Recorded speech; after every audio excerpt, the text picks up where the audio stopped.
Hi යාළුවනේ කොහොමද ඉතින් ඔයාලා ගොඩාක් හොඳින් සතුටින් ඇති කියලා මම විශ්වාස කරනවා.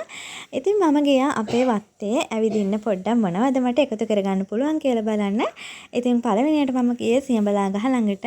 බලන්නකෝ සියඹලා ගහේ ගොඩාක් ගෙඩි තියෙනවා. මම මේ වීඩියෝ එක ගොඩක් ඉක්මනට යවන්නේ ස්පීඩ් එක වැඩි කරලා. ඉතින් ඔන්න විදිහට සියඹලා වැටලා තිබ්බ මම සියඹලා ටිකකුත් එකතු කරගත්තා. ඊට පස්සේ බලමු මොනවද එකතු කරගන්න පුළුවන් කියලා. ඔන්න මං ඊළඟට යනවා කරපිංච තියෙන තැනට. මේ තියෙන කරපිංච ගොඩාක් කරපිංච තියෙනවා. ඉතින් මම කරපිංච චුට්ටකුත් කඩා ගන්නවා. ඔන්න දැන් මං කරපිංච කඩාගෙන ඉවරයි මට ඇති ප්‍රමාණයට. ඊට පස්සේ යමු බලන්න ඊළඟට මොනවද තියෙන්නේ කියලා. ඊළඟට තියෙන ගැටතුඹ. මේවා ගොඩක් ගුණයි. කිරි දෙන අම්මලාට කිරි වඩවන්න ගුණයි. ඒ වගේම බබාලා හම්බ වෙන්නේ නැතුව ඉන්න අයට ගොඩාක් ගුණ ආහාරයක්. මේකේ ගොඩාක් ගුණ තියෙනවා. මම හොයලා බලලා පස්සේ එහෙම වුණොත් ඔයාලට කියන්න. ඔයාලා නිකමට වගේ හොයලා බලන්න. ඉතින් මේව ගොඩාක් අය හොයා කන දෙයක්. ඊළඟට මේ තියෙන තුල්සි.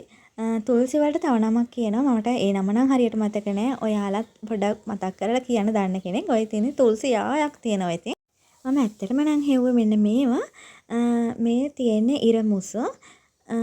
මේක ගොඩක් ගුණයි. ඒ නිසා මම බැලුවා තියෙද කියලා. ඒ උනාට මට හම්බ වුණේ නැහැ. ඒ පැල දෙක විතරයි තිබුණේ. ඒක නිසා මම ඒක ගැලෙව්වෙත් නැහැ. ආයෙ ටිකක් ලොකු වුණාම ගලව ගන්නවා කියලා හිතාගෙන ඉතින් ඔන්න මම අපේ ගෙදර පැත්තට යනවා. පිංචේ ආයක් පහු කරගෙන ඊළඟට මම ගියේ අපේ දඹල වැල ළඟට. බලන්නකෝ දඹල නම් මම ඊයේ මගේ හස්බන්ඩ්ගේ යාළුවෙක්ට දඹල ටිකක් කඩලා දුන්නා. එහෙනම් වැලේ අද ටිකක් අඩු කරල්. ඉතින් මම තියෙන කරල් ටිකක් කඩාගෙන යනවා. ඉතින් බලමුකෝ මෙන්න මේ විදිහට තමයි ඊළඟට මම දඹල කඩා ගත්තාම තිබුණේ මගේ වට්ටිය. ඊළඟට අපි යමු නෙල්ලි ගහ ළඟට. මේ තියෙන අපේ නෙල්ලි ගහ මේ ගහ නම් මගේ හස්බන්ඩ්ගේ අම්මා තමයි හිටවල තියෙන්නේ. බලන්නකෝ එයා එක හිටවලා දැන් ගොඩාක් කල් ගිහිල්ලා දැන් ගොඩාක් ඒක ගෙඩි පිරීලා තියෙනවා. ඉතින් මම මේ ගහෙන් ගෙඩි ටිකකුත් මේ විදිහට කඩා ගන්නවා.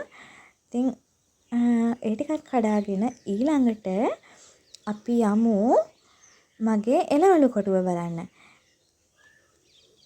ඉතින් ඔන්න විදිහට තමයි එළවලු කොටුව තියෙන්නේ. මේ එක තැනක් මේ තියෙන්නේ මොනවද මේ එළබටු ගස්වල ගෙඩි ටිකක් තියෙනවා. මම ඒව නම් කඩන්න යන්නේ නැහැ.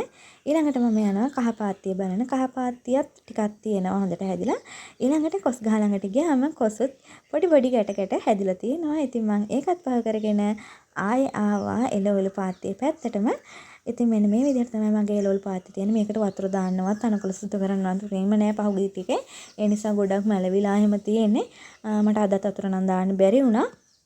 ඉතින් මම බලාපොරොත්තු වෙන හෙටවත් වතුර ටිකක් දාන්න පුළුවන් කියලා. ඉතින් ඊයේ තමයි මේකේ තනකොළ ටිකත් මම සුද්ධ කරගත්තේ අමාරුවෙන්. ඔය තියෙන රාබු ඊළඟට මේ තියෙන වට්ටක්ක වැල එළබටු පැල ටිකක් හිටවල තියෙනවා. ඒ වගේම තක්කාලි පැල, බණ්ඩක්කා, පතෝල වැල්, ඒ වගේ පොඩි පැල වර්ග ටිකක් ගෙවතු වගාවක් විදිහට මම මේක හිටවල තියෙනවා. මෙන්න චූටි පතෝල කරලකුත් තියෙනවා. ඔය තියෙන වට්ටක්ක වැල් වලත් පොඩි ගෙඩි තියෙනවා. බලමු මේවත් හැදෙයිද කියලා. ඊළඟට මෙන්න මෙතන කෝවක් වලක් තියෙන කෝවක්වත් ගොඩක් ගුණ දෙයක්. ඉතින් මෙන්න මං ඊළඟට අන්තිමටම ආවා දෙහි ගහ ළඟට. බලන්නකෝ දෙහි ගහෙත් දෙහි තියෙනවා. මං ඒකෙනුත් ගෙඩි 4ක් විතර කඩා ගත්තා. ඒ ඇති කියලා හිතුණා. මගේ YouTube channel එක subscribe කරන්න, bell icon එක click කරන්න කියලා ඉල්ලනවා. Facebook එකත් follow කරන්න, like කරන්න, comment කරන්න, share කරන්න, මාත් එක්ක දිගටම එකතු වෙලා ඉන්න කියලා කියනවා. ඉතින් ඔයාලගේ subscribe එක, follow එක, like එක, comment එක, share එක තමයි මගේ වටිනාකම වෙන්නේ. ඉතින් ඒ ආදරෙන් ලබා දෙන්න කියලා ගොඩක් ආදරෙන් ඉල්ලා සිටිනවා. ස්තුතියි.